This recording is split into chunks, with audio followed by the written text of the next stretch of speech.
अब तक आपने बृहस्पति देव का देख लिया, शनि देव का देख लिया, बुध देव का देख लिया, राहु का देख लिया, केतु का देख लिया। बचे कौन? बचे शुक्रदेव। शुक्रदेव के ऊपर ही आज का ये सूत्र है और सूत्र नंबर जो होगा ये 15 होगा।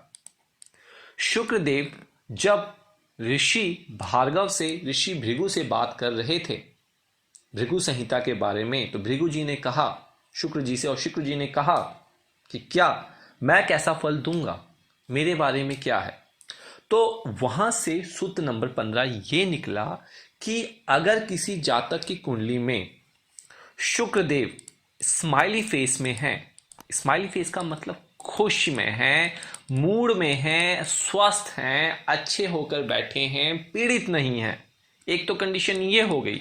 दूसरी, या तो शुक्रदेव कुंडली में अगर निराश अवस्था में हैं, पीड़ित हैं, राहु की दृष्टि है, 6, 8, 12 के साथ संबंध बना रखा है और अस्त हो रखे हैं, तो ये 2 केस हैं।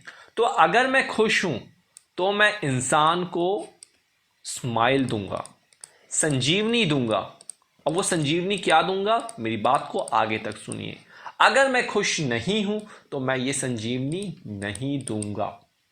अगर नहीं दूंगा तो मैं क्या दूंगा, तो मैं प्रॉब्लम दूंगा। किस किस बातों में प्रॉब्लम दूंगा? मैं उस इंसान का, उस इंसान से संबंधित उस वाले भाव का, वो भाव बताऊंगा मैं कौन सा है। मेडिकल एक्सपेंसेस बढ़ा दूंगा, खर्चा बढ़ा दूंगा, ऐसी सिचुएशन कर दूंगा उस इंसान के रिलेटिव के साथ उस भाव से कि बीमारी के समय पैसा अत्यधिक खर्च हो। मृत्यु समय में नेचर को डिफाइन करूंगा कि मृत्यु कैसी होनी चाहिए।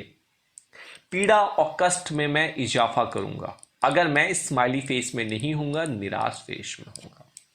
अब वो भाव कौन सा था जी? वो जो नंबर था जिसकी बात वो कही वो था 12। अर्थात शुक्रदेव के बारे में 15वें सूत्र में भृगु जी ने लिखा है कि अगर आपकी कुंडली में शुक्रदेव कहीं भी बैठे हो शुक्रदेव, और वहां से जो 12वां भाव होगा, वहां से जो 12वां भाव होगा उसके साथ वो खेला करेंगे, क्रिकेट खेलेंगे, उसके साथ खेला करेंगे। कहने का मतलब क्या? मान लीजिए आप यहां पे 7 नंबर लिखा हुआ है और शुक्रदेव यहां बैठे हुए हैं, तो ये तो बात मैंने कही, शुक्रदेव कुंडली में जहां भी बैठेंगे अगर वह स्माइल अवस्था में है तो ये अपनी ही राशि में है, मूल त्रिकोण राशि में, तो डेफिनेटली खुशी अवस्था में है, खुश हैं ये यहां पे। तो जब दशा अंतरदशा आएगी, जब दशा अंतरदशा आएगी शुक्रदेव की, एक कंडीशन ये, या फिर मैंने आपको बताया था हम भृगु संहिता में पहली एज इस भाव से क्रिएट करते हैं, दूसरी, तीसरी, चौथी, इस तरीके से एज कैलकुलेट करते हैं।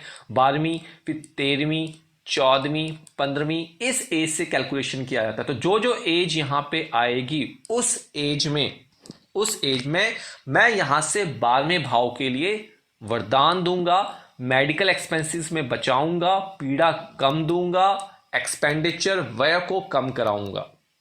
तो 12वां भाव क्या होता है? इंसान के माता पिता का होता है जिसकी कुंडली है। तो माता पिता की जो पीड़ा होने वाली होगी इस एज में, उसमें मैं बचाऊंगा, इजाफा करूंगा, रिश्तेदारों को मैं यहां पे ब्लेसिंग्स दूंगा, ये उन्होंने कहा। परंतु अगर केस ही चेंज हो जाए, केस कैसा हो जाए? ये तो स्माइल का हो गया, खुशी की बात हो गई।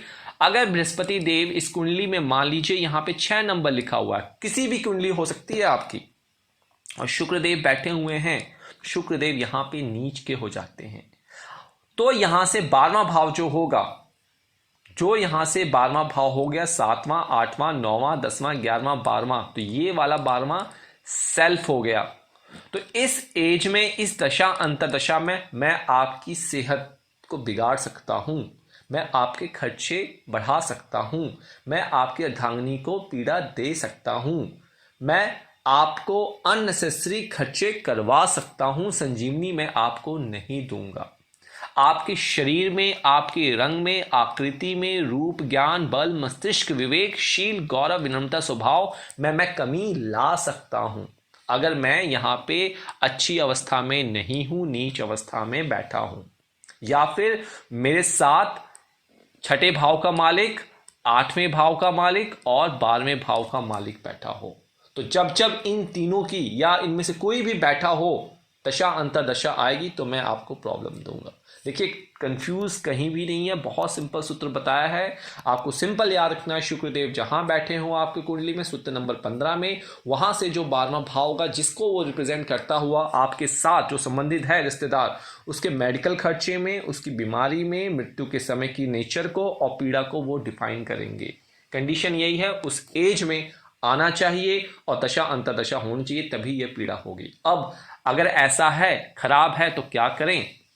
तो खराब है तो आपको मैं कहूंगा, शुक्र देव को रिप्रेजेंट करती है माता लक्ष्मी। आप माता लक्ष्मी का व्रत करें अगर पॉसिबल है तो। अगर नहीं पॉसिबल है तो माता लक्ष्मी का स्तोत्रम करें। आप हमारी ऐप ज्योतिष घर वैदा से फ्री ऑफ कॉस्ट प्राप्त कर सकते हैं, इसलिए ऐप को डाउनलोड रखें अपनी मोबाइल में। साथ ही साथ अब अंत में अगर किसी प्रकार की सहायता आपको लगती है तो हमारी ऐप और हमारी वेबसाइट से कांटेक्ट कर सकते हैं। आप हमें इंस्टाग्राम, फेसबुक, ट्विटर पे अपना चार्ट और कोरा पे एक क्वेश्चन के साथ शेयर कर सकते हैं। हम कोशिश करेंगे महीने में एक बार आपको एटलीस्ट रिप्लाई दी जा सके फ्री ऑफ कॉस्ट। लेकिन पेशेंस बना के रखें, धैर्य बना के रखें, अपने mobile number, contact number share ना करें। हमारी तरफ से कोई भी कॉल विदाउट अपॉइंटमेंट नहीं की जाती है, तो सेफ रहें। सारे मोड ऑफ कम्युनिकेशन ऐप में, वेबसाइट में, डिस्क्रिप्शन बॉक्स में दिए गए हैं, तो ध्यान रखें अपना। सब कमेंट्स मत कीजिए, आपको स्पैम में डाल सकते हैं। तो जो वीडियो इंग्लिश में बन रही है उनको हिंदी में भी बनाया जाता है, तो प्लीज़ जो नॉन हिंदी यूजर्स हैं, फॉलोअर्स हैं, उनकी भी कदर कीजिए, उनको भी समझने का मौका दीजिए वैदिक साहित्य को। तो यहीं पे इजाज़त चाहूँगा। राधे राधे, राधे राधे।